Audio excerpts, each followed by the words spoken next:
9h, il est 7h23, Jacques Sorel. Et on parle santé sur Europe 1 avec le docteur Brigitte Millot. Bonjour Brigitte. Bonjour tout le monde. Aujourd'hui, vous allez nous expliquer pourquoi nous n'avons aucun souvenir de notre petite enfance. Mais pour commencer, un rappel sur la mémoire, ou plutôt les mémoires. Alors oui, il faut bien comprendre que le souvenir, en fait, c'est le résultat d'un processus de mémorisation. Il existe différents types de mémoire.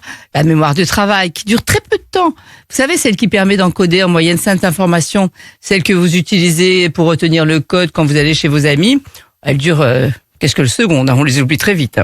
Ensuite, il y a la mémoire procédurale, qui permet d'apprendre à marcher, parler, faire du vélo, conduire. Celle-ci, normalement, dure beaucoup plus longtemps.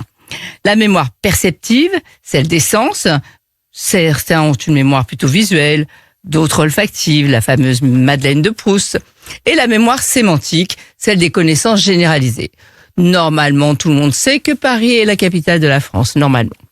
Et la mémoire épisodique, celle des souvenirs évoqués avec détail, placés dans un contexte précis, qui permet de se souvenir d'un voyage, du déroulement de son mariage ou de ce qu'on a fait la veille. Alors, il existe plusieurs raisons à cette amnésie infantile. On ne se souvient de rien avant 3 ans, 3 ans et demi en général. Pourquoi ?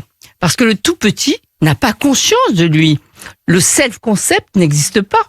Mettez un tout petit devant un miroir, il ne sait pas que c'est lui. Il ira même parfois regarder derrière le miroir s'il y a quelqu'un. Ensuite, pour se souvenir, il faut mettre des mots.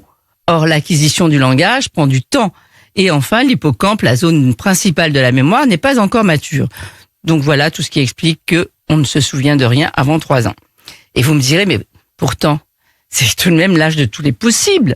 On peut apprendre plusieurs langues, par exemple. Eh bien, justement, il y a tellement de choses à apprendre que tous les neurones fabriquent en permanence de nouveaux réseaux.